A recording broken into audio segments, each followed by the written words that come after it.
in 2014 in Brindavan in Kartik, many people came. So one of them was a very rare person that everyone was talking about him. Oh, he's a shaman. He does so many crazy things in Colombia. He pray for people and becomes true. Buddha's ghost comes inside his body, and I was like, I want to keep distance. I was like, I didn't want this type of energy close to me. But so many people will come from different parts of the world. He was coming from Colombia, from my same city. I'm from Bucaramanga. So he was coming from that city also. So I was like, kind of like, I hope he's not watching this. Okay. And it was Krishna be with you. Krishna be with you. It's a protective layer. So I remember very well. He stayed like for 6 months, and in 2014, it happened the Kumbh Mela in Allahabad in those time. Now it's the Prayagraj. Yeah. And we went like in buses. We went like so many of us, and that person was there. In the bus with all, we were like camping, with all the yogis. Have you been in Kumbh Mela? No. Especially the Kumbh Mela. Oh my God. You will just feel the energy. It's like crazy energy, mixed energy. You will feel there's everything. Darkness also. Yeah. But also you can find like highest. It's very, very, very intense. Anyway, we went there. We were doing I didn't tell you this, but we had a drama of protecting Mother Nature, protecting the rivers. We dress as Jamuna, Ganga, Saraswati. So we were like, clean our rivers, like we were like doing this drama. So we were doing in all the camps of yogis. And we have to share with all South American people. We were like almost 100 of us coming from South America. So this boy, I started feeling some energy with this boy. This shaman. The shaman. Yeah. How old was he? Young. He was younger than me. Really? Yeah. But he was already like medium and things like that. But I didn't know much. How does someone reach that advancement at a young age? Family. The parents, they do that. They teach to the kids. So they grew up in that life. Okay. So his family was big shamans from that city. And I remember I felt some energy coming from him, but I didn't pay attention. The thing is, it was one guy after me in those times. And he was in love with that guy. He was gay. So this shaman was in love with that guy. So he was very angry because he was kind of like always trying to search for my attention, and he was kind of in love with that guy. So I started feeling like that envy energy from him towards me. And one day I was a tree, just to tell you in the drama. I was dressing as a tree. I was like, don't cut me. I was like saying to all the yogis. And one day I just couldn't even open my arms. I was in fever, and I went to the camp, and I was like in fever the whole night. Like whole night I was in fever. Next day, like nothing. I stand like nothing. Nothing happened to me. But what do you think was happening? I didn't have idea of what just happened. Oh, I forgot to say something before that. That was the main thing. Like I have to tell you about the protecting energies. My mother, before that call, she was still not happy. I was in India with the virus. She was still not happy. She became happy in 2016. 2014, she was still not happy. And she say, Juliana, because my name is Juliana, she's like, I'm not going to speak to you anymore if you don't come here and, continue your university, because I left university and everything. She's like, stop doing nonsense there. What are you doing in India? What are you doing for your life? So she say, don't call me if you are not coming back to Colombia. And she cut the call, and we didn't speak like for 3 months.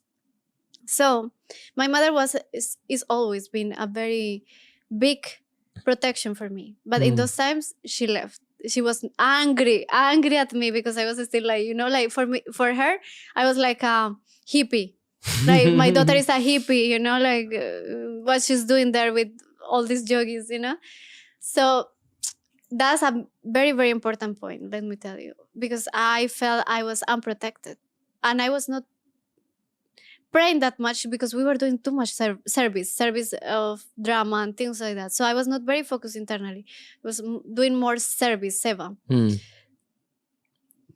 Oh my God. When I after that day, I got fever in the night. You cannot imagine how they were disturbing me. I believe everyone who is very sensitive, they feel that, like you are paralyzed in the bed. Sleep paralysis. Yeah. Yeah. But some people say, oh, it's the brain. No, it's actually energies. And that that energy was walking on me, like walking in all my body, and was like, I wanted to kill me. Like I was feeling the hands killing me. Could you see anything? You could just feel. I just was feeling. I was just opening my eyes and feel in my body, like how it was touching me. I woke up, I was crying. Next girl close to me, she was like, what's going on? Are you okay? And I was crying. And I was just praying, what's going on? Like I was praying so much, Krishna. We prayed to Nrsimha. Nrsimha Bhagavan is a form of Krishna for protection. I was like chanting and I was like, what's going on? But I had the same feelings, like I'm not joking with you, for 2 weeks. Same feelings. It was disturbing me every single night, trying to kill me. It was that same entity. Same. And you think that shaman released something on you? Well, I was not very sure. I felt the energy of envy, but I was not very sure. So one day I was super tired. Like honestly, that night was the worst. I was thinking I was going to die. Like it was squeezing me. I felt like I was going to die, and I just woke up, and I never ever feel like I prayed so sincere in my life. I was like, what's going on? Like I say, God, Krishna, please show me what's happening. Like show me what's the source of this situation. Is the place, is the some yogi energy? Like what's going on? I fall asleep. And okay, I hope people is open-minded to understand that this is real, but I'm telling my experience. I went out from my body. I was flying and I saw my body and all my friends sleeping. Astral travel. Yeah, astral. I have that experience. The soul came out. And I didn't know what to do. And even I didn't control my body. So my body started flying like a flash. This anime, Flash? I was just flying all over Kumbh Mela. My soul was like flying. And in one point, like again, I came back to the camp and I was just coming in a slow motion. Like I just saw everything in a slow motion. And I saw that guy, the shaman, I saw that guy behind the tent, my tent. He was laughing like a witch and laughing and enjoying. And I say, he's the one who is doing things he is the one who is causing all that. I got it. And boom, I came back to my body. And next day I just went to speak to him. I didn't have any fear. I just say, I know you are doing this. I saw you. And God is with me. And that time it finished. It didn't happen that anymore. I believe that person got a bit scared. But I also felt my mother energy was missing. The protection of her prayers. Because mothers is always like praying for the kids, And something, it's because we are mixing so much, but something I forgot to tell you. My first interaction with this guy, he was reading the palm of everyone. This was when we were in Brindavan, before Kumbh Mela. And now I tell you the whole connection. He was reading the palm, and I say, okay, read my palm. In those times, he was not jealous. And he touched my arm, and as soon as he saw, he say, I hate your mother. He put the hand like that, and he say, I hate your mother. And I was like, and he said, I hate your mother so much. She's a witch. And I was like, you are the witch one, like, yeah, like I understood that actually my mother was the one who was. I know God, Krishna, all, but sometimes we don't have so much. Still me. In those times, I was strongly not very, very powerful.